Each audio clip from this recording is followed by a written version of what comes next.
if you are elected to the European Parliament, those of you who want to be there as people who want to remain, what are you going to do to ensure that the European Union is a better run, more democratic organisation? And for those of you who actually may not want to be there, what are you going to do other than make life difficult in the European Union? So, Anne, let's go with you first. Well, first of all, the question is whether we want to be there or not. If there's a Brexit, we'll all have to leave. And it's as straightforward as that. And none of us know, therefore, how long we are going to be there.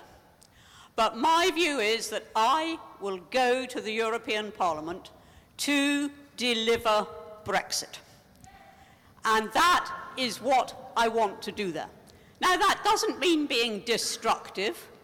It just means straightforwardly beginning with the position that the EU has no right to intervene in our affairs. And every stand I take will be governed by that principle.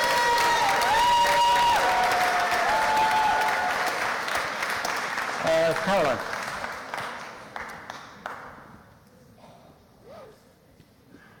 Well, I'm hoping to go to Brussels, and I'm hoping that I'll be there for 5 years, because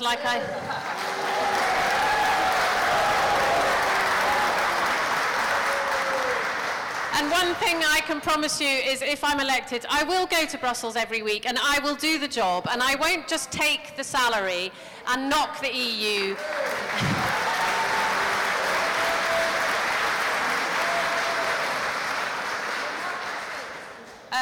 I spent a long time as a journalist before coming into this. One of the things I would really like to do if I got to Brussels is to use those skills to try and educate people back here about what MEPs actually do in Brussels and what the work involves and what the job involves and why it's important that we're there and why we want to be there doing that job. Because I think there's a fundamental lack of understanding in Britain about what the benefits we get from being in the EU. So that's one of the things I would like to bring to the table, to try and educate our younger people and educate people generally here about what does an MEP do, because I bet most people in this room really doesn't know what an MEP does week to week. So that's one of the things I would like to do.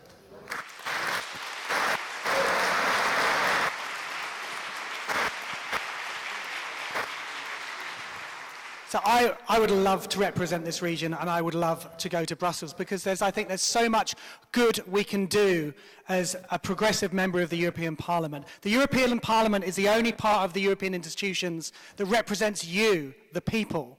And I want to go there to represent your voices, to make the case, to continue to make the case for a vote on Brexit. We can still do that when we're there, as the legislation is passing through the European Parliament.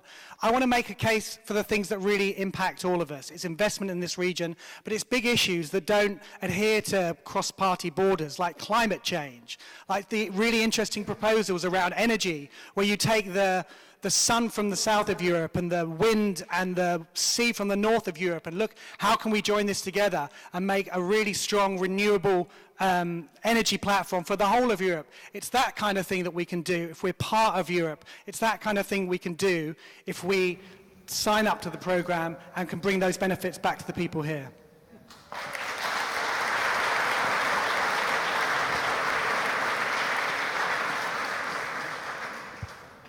I've already said where I stand. I don't want us to be sending MEPs to Europe, but rest assured, if I was elected, I would go there and work as hard as the next man and probably harder. The key thing that I want to achieve as an MEP is to sit in that Parliament and vote to ratify our deal for the UK to leave Europe, and at that point in time, I will pack up my desk and I will come back to the UK. The only thing that is more important than leaving the EU is making sure we maintain our relationship. So I will be making sure that I have cordial and firm conversations with my colleagues about everything that is going on, represent the views of the UK, and then leave as quickly as possible. Neville? Sorry about that. Firstly, when I was looking around at the MEPs, I was looking at their attendance records, I was looking at what they were up to, what were they trying to find out, and I couldn't find out much about what our MEPs have been getting up to on the whole until it was too late, where, you know, something's passed and that was it. So where I stand is, first of all, unlike some of them, I will turn up every single day. I will read every single piece of legislation, literature, whatever is coming on that I can. Obviously, there's only so many hours in the day. But equally, what I'll do is I will have a calendar on my website, so you'll know where I am and what I'm working on. And what I'm doing is, when I've read a piece of, proposal, I'll give you my synopsis, and I will be asking you to lobby me. Because I might have a viewpoint, and I might say, this is my viewpoint for doing it, but you might not agree with it. But at the end of the day, I am your representative, and I want you to lobby me and tell me where you want me to vote. Thank you.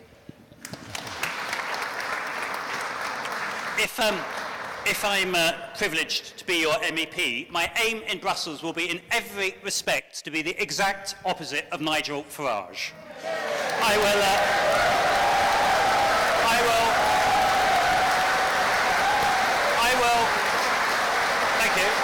Thank you very much. I will turn up to the European Parliament. I will not claim a salary for doing no work. I will not insult and be rude to all of our European friends and partners. I will battle on behalf of Britain's interests and not seek to undermine them. I will not be xenophobic. I will stand by the rights of all nationalities. And I also make two further commitments to you. I will constantly report back to you on what I'm doing. I think we should do town hall meetings like this week in, week out, so that we can connect Brussels with the people, firstly. And secondly, I will battle on your behalf to bring jobs and industries to this region, because Brexit is decimating the big industries of this region, the car manufacturing industry, the aviation industry, and I will bring jobs here and not, like Nigel Farage, export them to other countries, because he is making this a place where we can no longer do business.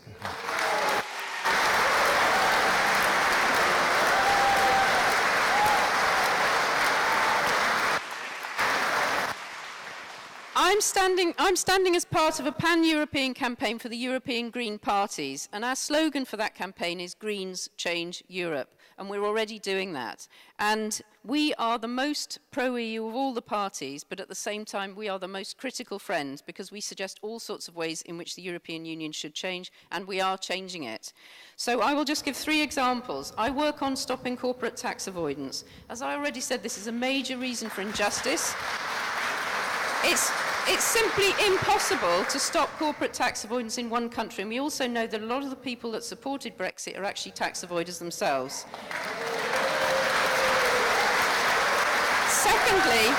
Secondly, I've worked very hard on sustainable finance. I'm a professor of economics, and I've worked to shift the investment away from the dirty industries of the past and towards the sustainable industries of the future. That job is half done. I would like to go and complete it. And lastly, we come from a farming region. I've worked very hard to make sure that we have sustainable farming, so we're not killing the wildlife in our fields and in our countryside as we are at the moment. Half wildlife in this country has died since I was born. I'm 55. That's a disgrace, and we need to change the way we farm.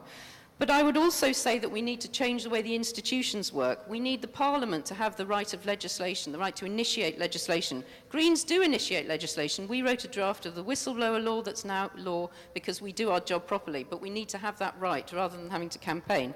Nearly finished. We need to get the lobbyists out of the Parliament. I'm halfway through getting Exxon's lobbying withdrawn because they've supported climate denial. I'd like to go back and finish that job. Stop you there, Mark. And more transparency around lobbying. Thank you.